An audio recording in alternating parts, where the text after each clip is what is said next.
Hello, my name is Joshua, and you're watching Let's Roll It! Tabletop gaming, information, and news. Today we're going to talk about miniatures. You see there's a few releases coming out this month. Well, there's releases coming out all the time. There's a lot of stuff going on in the miniature world. But specifically today, I'm going to talk about a couple different specific products. First off, I'm going to just talk about miniatures in general. Why do I like them? I like gaming. I like getting a board game and playing against a group of people, and it's fun. I like playing card games. Magic is a fun game to do. It's very interesting trying to build your deck and go up against somebody else. But there is something about miniatures that I just enjoy more than all of those. There's something to me about this whole aspect because there's part of it I think is a creative element. You are gluing together sets of models which, okay, they come in a plastic kit, but you can decorate the bases and change those. You can even convert them, add or subtract different components as long as you keep the weapons the same, and you have a completely different looking miniature. Not to mention the fact that you're painting them and making them look your own. Yes, you can follow the traditional theme that the professionals show us in the books, and that would still look awesome. But you, at the same time, you can then change the color scheme around. In fact, when I did my Protectorate scheme, instead of using the Menoff white, I used the Signar blue, which is kind of a funny thing if you think about it, because now you have something that looks like it's supposed to be Signar, but it's really the Protectorate of Menoff.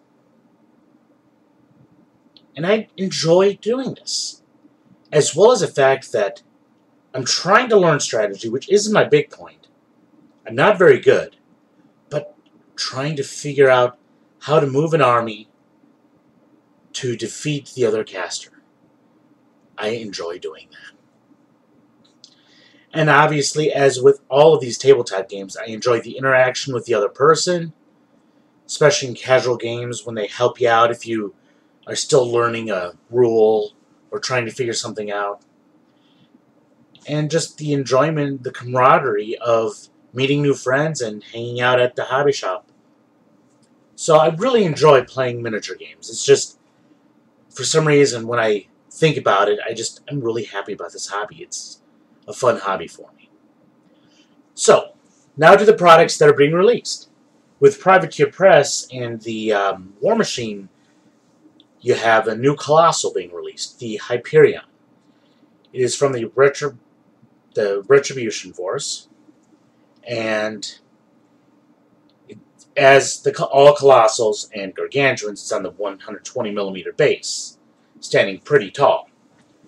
What I like about the models in Retribution is you have all of these lines. It's not like kind of the more boxy, clunky of some of the other factions or the just round nature of other ones. It has sleek, aerodynamic type of feel to it. Very different than what I would have expected from a society at that time. And this model includes those types of lines, but so do all of the warjacks, or meridians, as that faction calls them. They all have that same type of cool lines and cool just approach to how they design things. This, like the Colossals, can just swipe away at the enemies and then shoot a laser beam out of the shoulder blades, which are above its head.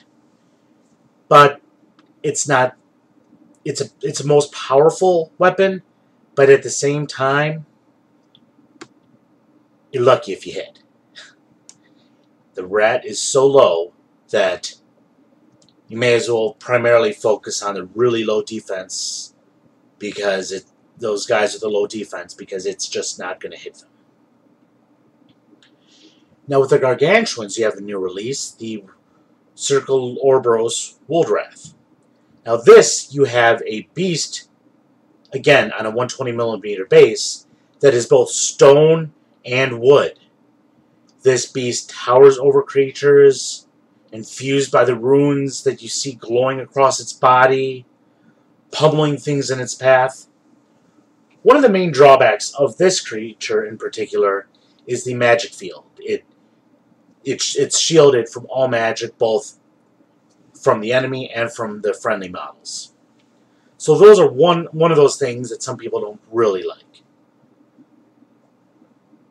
Plus, it also makes you have to think a little differently about how you do circle, because a lot of times there's certain aspects to the way that the circle plays, especially with the proliferation of guerrilla tactics that you would want to employ, and this kind of goes a little, takes it into a different way, so you have to think differently when you're fielding this. And also released by Privateer Press and the Mercenaries, you have General Awesome, which is a Rulic Warcaster, basically a dwarf guy with an axe. Looks like a pretty cool looking model. And then now we're going to go to Wyrd Miniatures. Their game Malafolk was just released, obviously, some more miniatures. And this is another type of tabletop skirmish game. It sounds like I've just started looking into it, and it has a very intriguing history. Kind of, you find this alternate Earth where magic still exists, but you have a lot of weird things going on. Think steampunk, Victorian horror, Wild West, and Gothic mixed together into this strange thing where you're trying to go get these soul stones and trying to beat the other team through these scenarios, and you have different ways of approaching it, different ways to gain points than just your traditional skirmish.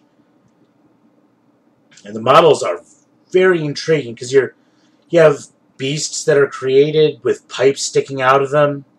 You have creatures from your nightmares being in some of these factions, and you have a lot of these different types of things. Plus, you have to get the Gothic feel, the Victorian feel with all of this. And one of the new releases that they have is the Rail Golem, which is on their large base and is about 78 millimeters tall. This guy made with lots of pipes sticking out of him. You see his spine just kind of fused together with metal. Calves and body parts look like they're made out of wood, carrying a huge I-beam ready to pummel somebody with.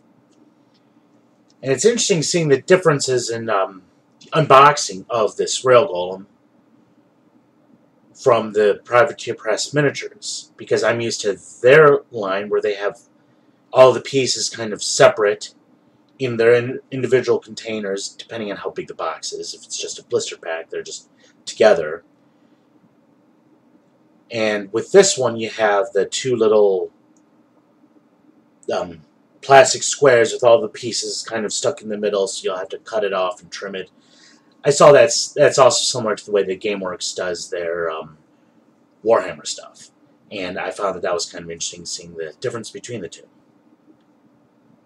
So there you have it, a bunch of releases coming out for miniatures. My name is Joshua. You were just watching Let's Roll It. And you can email me at letsrollitgaming@gmail.com. And if you have any questions, let me know. Any ideas for what I should talk about, let me know. I'm just here letting you guys know some of the stuff that's going on. Have a great one, guys. See you next time.